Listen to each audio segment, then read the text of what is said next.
Hi friends, శనగపప్పు half KG తీసుకొని 10 నిమిషాలు నానబెట్టుకుని కుక్కర్లో పెట్టిన 3 విజిల్స్ ఇస్తే ఇట్లా చక్కగా పొడి పొడిగా అట్లా మెత్తగా ఉడికింది. ఇది పక్కన పెట్టుకొని హాఫ్ కేజీ బెల్లం తీసుకొని పొడిగొట్టి ఇది పక్కన పెట్టుకోవాలి.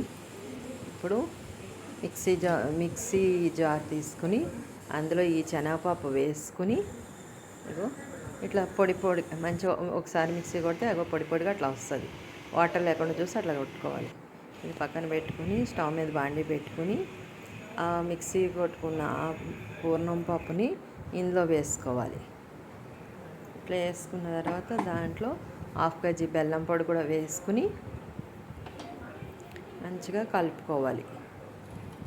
బెల్లం పొడి వేసి బాగా రెండు మిక్స్ అయ్యేటట్టు కలపాలి. ఇలా అయితే చాలా తొందరగా అవుతుంది. పూర్ణం బాగా ఉండలేకుండా అదంతా కలిసిపోతుంది. చక్కగా కలిపేసి కాకుండా చాలా ఈజీగా అవుతుంది అన్నమాట. తొందరగా బాగా కలుపుకోవాలి.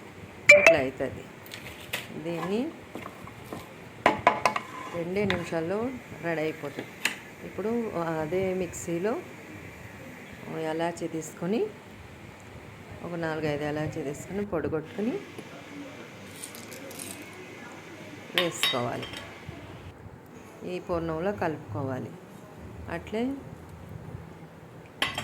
సోంపు కూడా కొద్దిగా తీసుకొని 50 గ్రామ్స్ కలిపిన. మీకు ఇష్టమైతే వేసుకోవచ్చు, లేకపోతే లేదు. ఇది కూడా ఈ రెండు బాగా మిక్స్ కలిపి స్టవ్ బంద్ చేసుకోవడమే. చాలా తొందరగా అవుతుంది. ఈ వీడియో మీకు నచ్చితే లైక్ చేయండి, షేర్ చేయండి, సబ్స్క్రైబ్ చేయండి ఫ్రెండ్స్. ఇది చల్లారాక చక్కగా ఉండలాగా ఈజీగా అవుతుంది. పర్ఫెక్ట్గా వస్తాయి ఇట్లా.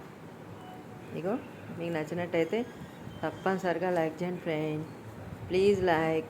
భక్షాలకు పూర్ణం ఇట్లా తయారు చేసుకోండి. 2 నిమిషాల్లో మీకు ఇట్లా అయిపోతుంది ఈజీగా.